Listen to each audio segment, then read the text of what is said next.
mentioned previously. DRX having super versatile team comp. You can go a lot of modes, you can kite back, you can play aggressively, right? You can knock people out of your Lamb's Respite.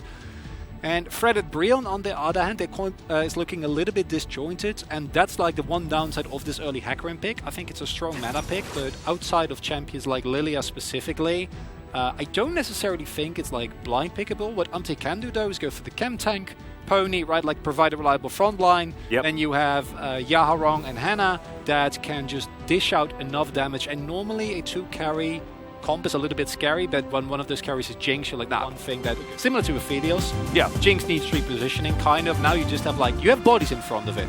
But if there's ever a flanking possibility, a slight advantage when it comes to lane positioning and things like that, really able to open up the map, but it hasn't really spelled any sort of advantage when it comes to farm. And now Umti thinking about trying to find his way around for a potential gank, as the teleport will come in from Yaharong.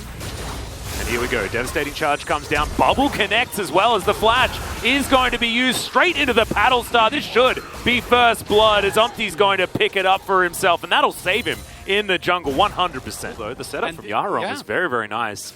Also pre-fired the paddle star towards where the devastating charge was going to come in, as we are going to have an attract repel stun, and Pureshik's just dead.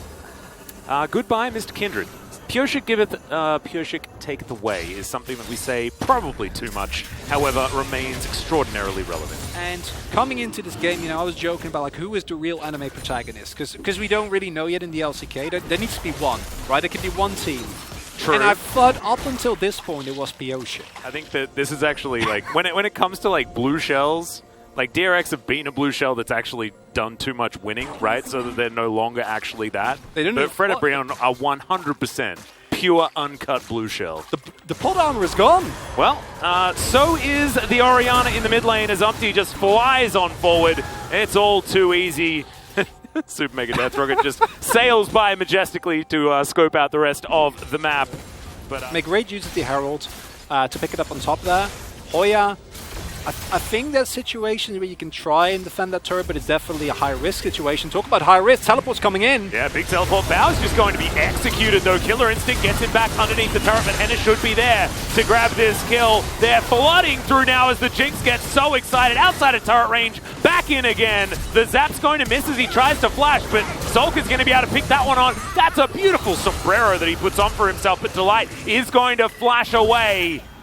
Now Umti with that attract repel wants to try and stop them here, as it's a bit of a fade away. Solko still wanting to come through and grab even more. Freded Brion are going to make it out. That could have been so much better for them though. It'd be so important.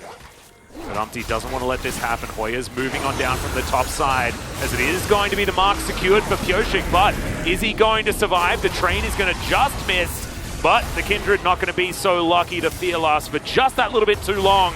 And no Lamb's Respite is able to come out. That's the light with the MVP attract and repel right there, because it's, as you say, it's so important you get the stun lock on the Kindred, otherwise their play might be completely turned around. Was that fear into stun? Oh, because yeah. it did seem like it lasted a little bit longer than it should have. It was perfect. Both of these compositions do scale quite nicely, but we do need to bring that sort of range problem into the fore, as Umti's trying to devastatingly charge away, but he's not going to be able to. In fact, didn't have the ulti, so couldn't even get out of that. Good follow flash from Hannah, or escape flash, I should say. And you do need to be careful though, Hannah. You're standing pretty far forward. Yeah, that was a little bit dicey. Ooh. Did know that the Alistair didn't have flash, and yeah, that is definitely very important information, as Yaharong spotted on a ward, not going to be able to find this paddle star, as the bubble is going to stop this choke. Becca not going to be able to get over there, as now Freded Brion looking for this Cloud Soul point. We'll see whether we can make it a 50-50 as it goes Umti. They do manage to secure the Great Drake on the side of DRX, and now it looks like Freded Brion are just going to get out of there. Hoya decently strong in that front line, as now Kingan's hopping on over. Umti spots him. Pureshik there as well, as Freded Brion just trying to get themselves towards this mid lane to lock down the turret. I really do like their capitalization of positioning, and Hannah will easily be able to take that one down. Make great use of the buffs that we saw coming into Jinx a couple of patches earlier ago. Of course, on this patch, she's only been nerfed in terms of her health, as we see the damage coming down here. Yeah, DRX were posturing, trying to get into position, but teleport through from Freded Brion. It's their turn now, as we're going to be fighting over yet another Cloud Drake. Pureshik trying to chunk out Umti, but he's very tanky with this current build. Yaharong over the wall, exactly where this Zoe wants to be. The bubble not going to connect. And look at DRX, they're just going to burst down this Drake. Umti diving on forward. Hoya drives the train into the front line. It doesn't quite do enough, and Yaharong also not going to quite find that one, but oh my god, the Magnet Storm was so good. Goodbye, Pyoshik. And now Henna's trying to kite this one out, but he's taken immediately in this fight. And everyone on DRX is so low, but they're surviving. Umpty also going to go down as now the Gragas is just massive, gets the double kill, but gets smashed devastatingly in the end of the fight. And Becca just walks away, not quite able to make it. Fredit Brion, it is a 4-for-3 trade. But better setup here from Yaharong. Zoe's one of those champions where sometimes it works, sometimes it doesn't. This time it definitely didn't, as now he's going to be backing. This also feels pretty bad. Yeah, there we go. I believe that was even X-Flash, and that's a shutdown. Oh, DRX, you know, we're past 25 minutes. We know the stats. Pre-25 minutes, they're not very good. And then as time passes, they get better and better and better. Fred and Brion, I want to see them peel for the Jinx, right? Like, yes, they dove in deep. They had a great engage, but someone needs to protect Henna. Henna is the core of the composition here. But still, they do have a lot of AoE power. So getting into this Baron pit shouldn't be too much of a problem. Umpty gets on over the wall as Becca has to ult pretty early in this one. Solka has that Banshee's Veil, but look at the Baron. It's down so low. It's stolen by the Jinx!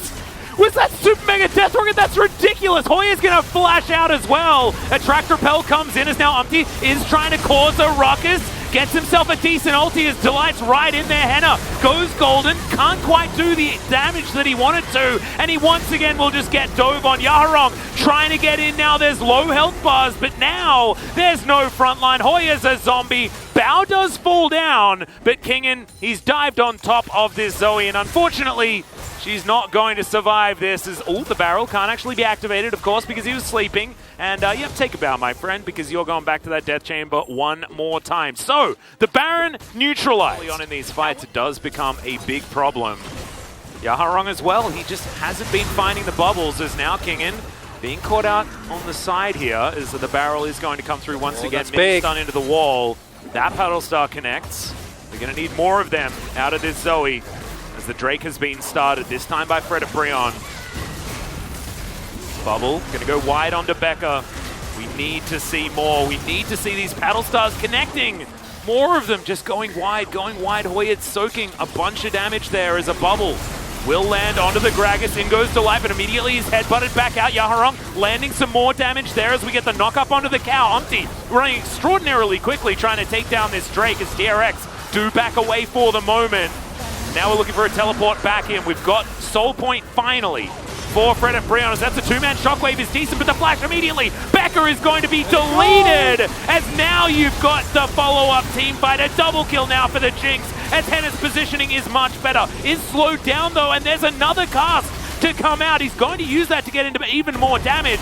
And now Bauer's pulled the trigger as Pyoshik will get tagged, and that's what happens if the Zoe hits the damage. But the Jinx is also going to fall down. Bao is still at basically full health. And Hoya, yes, he's tanky, but will he actually be able to survive? The Paddle Star once again going wide, and Bao's going to cut down the Scion. And the fight is still very, very close, but this time won by DRX. We'll let them have it.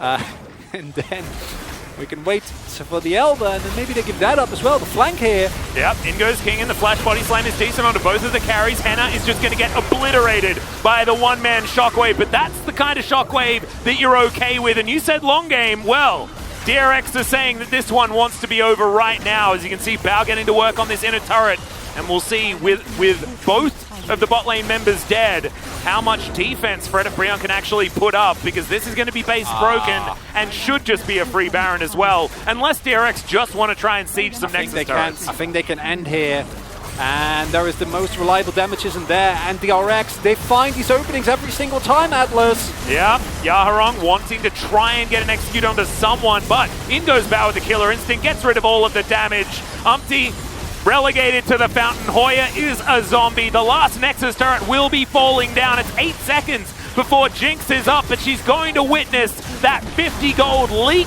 out of her Nexus as DRX do it. They turn around what was a difficult early game. Make your decision easier when it comes to who gets the player of the game. And although we saw so many of these Paddle Stars and Bubbles missing, Yaharong still does the most damage in the game.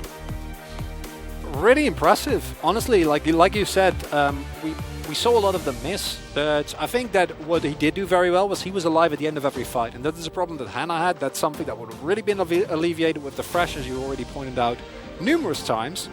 And I think what DRX have shown here yet again is that even more so than Fred and Brion, they're a team where they're basically like a worse version of what Damwon Kia does. With Damwon Kia, if there's an opening, they find it 100%. Yep. DRX, they're not quite there, right? Like they're not at the point where they can always win games from this position. But the more I see of them, the more I'm like relatively certain that they are going to repeatedly find these openings, which would create a situation where you just need to be even more aggressive towards them, and I don't know if Fred and Brion have that.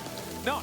Hello and welcome back everybody to the LCK analyst desk, and Fred and Brion is taking on DRX in order to continue their playoff contention. And today's analyst desk will be joined by Subin-Yoon, Victory, and Kuro. For accident, Subin-Yoon called Kuro Gorilla, so that's what's happening over there on the Korean analyst desk. And this is season with DM translation for the analyst desk. Today we had a clash between two teams with a great performance these days, but DRX was able to take game number 1. tried Hecarim champion that Canyon showed a great performance last night, and Pusic played his signature pick Kindred. We saw Poppy hover, and also this champion can be a counter into Hecarim in fact, but she's too slow with the clear speed, so Pusic went back to his original signature pick Kindred. And in this game, we want to point out that Jinx didn't have the support that can save her, for example Thresh or Tahm Kench. For the Brion, looking at their comp, they need a tanky frontline in order to open more space for Jinx for her to do damage in the back line. Well, they did make some plays in the early game during the laning phase, but Victor and Syndra was also available for the second rotation of the draft, which means Syndra and Victor together with Jinx should have done sustained damage to get, but Zoe was not the best duo paired up with Jinx in order to find the meaningful damage in the teamfight stage. DRX, their last pick was Orianna. They did hover Syndra, but Orianna was their final call. If Fred and Brion had that Orianna on their side, this could have been a lot better for Fred and Brion, especially for Jinx, in order to find her damage kind of angle. Yes, in fact, was way ahead of Kindred on that Hecarim, and they were able to pull off a turret dive based on that lead, but we had a lot of team fights breaking out in the later phase of the game. So first, let's take a look at this Dragon team fight.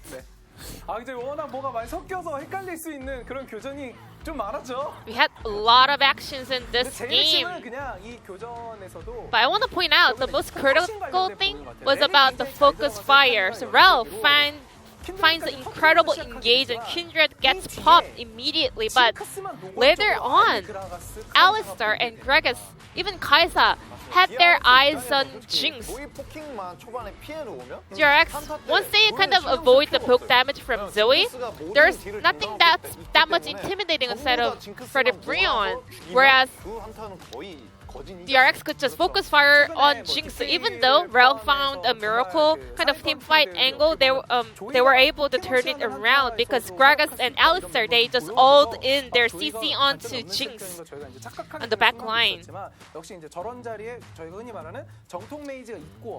So having that control mage to finish up the comp really mattered a lot here. For the Brion, they were not able to put in sustained damage onto the DRX players, whereas DRX had a very standard comp and they were able to take down Jinx in every team fight possible.